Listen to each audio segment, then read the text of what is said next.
Dangal greetings everyone, I am CJ Domingo and I will explain the first part of our code. First, we start with PHP session start. Here we open PHP tag and use session start. This is important because it starts the session, which allows us to store records temporarily while the user is using the system. Next, we create our first class, which is the book class. This class represents a book. It has two public properties, book title and author. Then we add the constructor. The constructor is automatically assigned values when we create a new book object. So whenever we create a book, its title and author are immediately stored. After that, we create the borrower class. This class represents the borrower. It has borrower name and book. Then again, we use constructor. Here, the borrower object stores the borrower names and also stores a book object. This means every borrower is linked to a specific book. Next, we initialize the session array. This check if the record session array already exists. If it does not exist yet, we create an empty array. This array will hold all the borrowing records in the system. Now, we move to the add or update part. This check if the save record button has been clicked. If the button is clicked, the program gets values entered by the user. This value come from the form inputs. Next, the code checks if there is an index. If there is an index, that means the user is editing an existing record, so the program updates that record. Here we created a new book object, then place it inside a new borrower object and then replace the old record. If there is no index, it means the user is adding a new record. This adds a new record to the session array. After saving, we use PHP header location index.php exit. This redirects the page back to index.php. Good day everyone, I am Carpio Laurence and I will explain the second PHP part of our code, which include delete, reset, and edit. First is the delete function. If is asset, $, get delete. This checks if the user clicked the delete link. If yes, the program gets the selected index. $index equal $_ get delete. Then it removes the record from the session array. And set $_ session record $index. This delete the selected borrowing record. After deleting, we use $_ session records equal arrays _value $_ session record. This reindices the array so the numbering becomes continuous again. For example, if record number 1 is deleted, the remaining records will be rearranged properly. Then again, we redirect the page header location index.php. This refreshes the page safely after deletion. Next is the reset function. If is asset $_ post reset $_ session records equals array.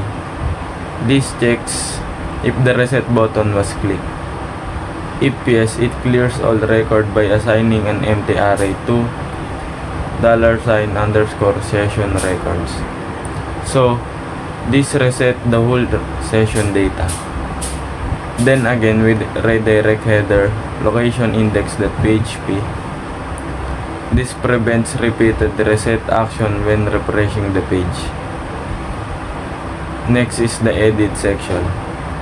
Before checking for edit, we first declare variables _edit index, $ book title, $author, $borrowerName.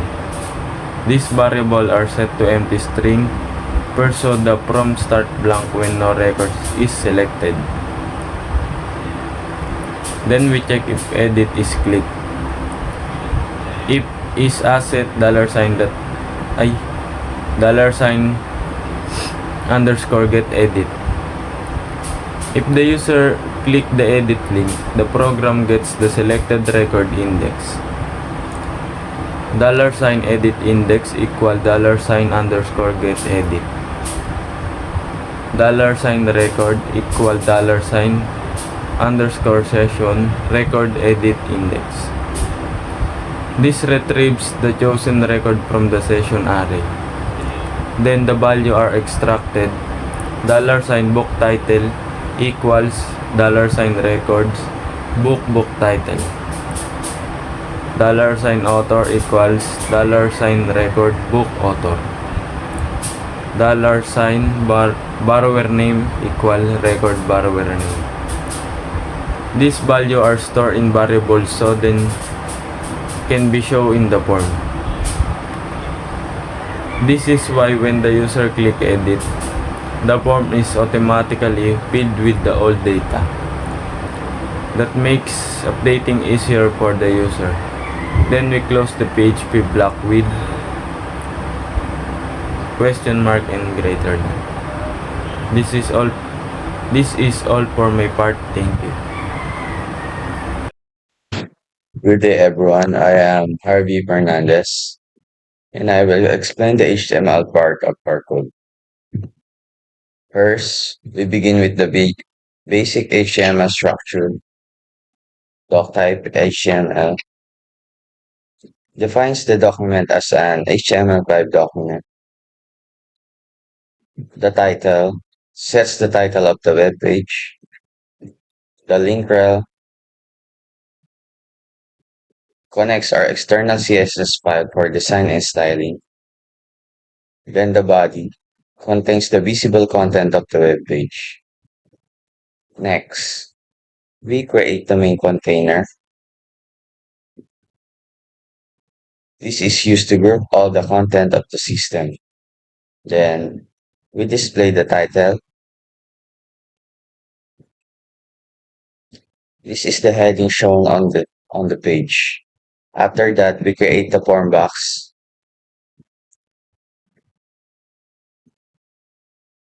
Inside this section, we have the main form for add and update. This form uses the post method to send user input to PHP. Then we add a hidden input. This hidden field stores the index of the selected record. If it has a value, the system knows the user is editing. If it is empty, the system knows the user is adding a new record. Next are the text input fields. These fields allow the users to enter book title, author, borrower name. The value attributes uses PHP variables so that when editing, the previous data automatically appears in the form. The required attribute makes sure the user cannot leave the fields empty. Then we have the save button.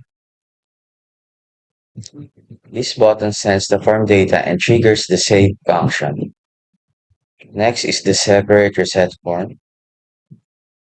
Inside it, we have the reset button. This button clears all the records. The unclick confirm message asks the user first before resetting the session.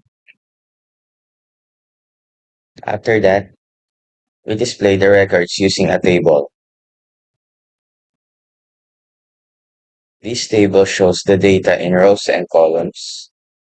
The headings are index number, book, author, borrower, action. Then we use PHP inside HTML. This checks if there are saved records. If records exist, we look through them. This is the for each. For each record, we display one table row. These are the echo. So this shows the record details. Then we add action links.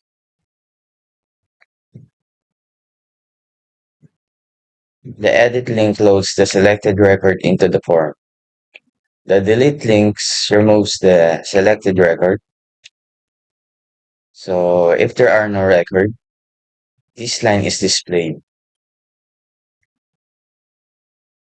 This tells the user that the table is empty. Finally, we close all HTML tags. That ends the web page structure. That is all for my part. Thank you. Good day, sir. I am Mikyll de Leon and I will now demonstrate our library borrowing system.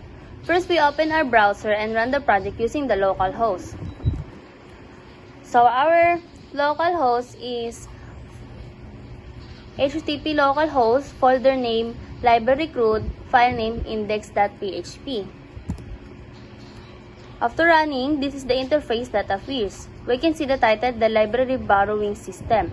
Below, it is the form where we can input the book title, the author, and the borrower name. At the bottom, we have a table that will display all the records. Right now, it shows no records because we haven't added any data yet. And I will now demonstrate how to add record. For example, I will enter the book title Harry Potter. The author is J.K. Rowling and the borrower name is me, for example. And I'm going to save the record. After clicking save, the page reloads and now we can see the record appears in the table. We can see the index number, which is 0, the book title, the author, the borrower, and the action. The action for edit and delete. And now, I will add another example. The Noli Me Tangere, which is the author is he is Jose Rizal and the borrower name, for example, is my member's name. And click to save record again. And now we have multiple record display in the table. And each record also has the edit and delete buttons. And I will add more, for example. And the borrower PHP Basics by and the borrower name is, for example, is Anna. And I'm going to save the record. So we have 3 books. And in edit function, when I click the form above, when I click it, it is automatically filled with the selected data. I will edit the index 0. And now I will change the borrower name, for example, is Mikyll to Carpio. After saving the table updates, we can see that data has been changed. In delete function, after clicking the record is removed from the table, the remaining records were automatically rearranged. And I will delete, for example, the Harry Potter. And finally, I will demonstrate the reset function. If I click the reset session button, a confirmation message appears. Are you sure you want to clear all records? And if I click the OK, now all records are deleted and the table shows no records.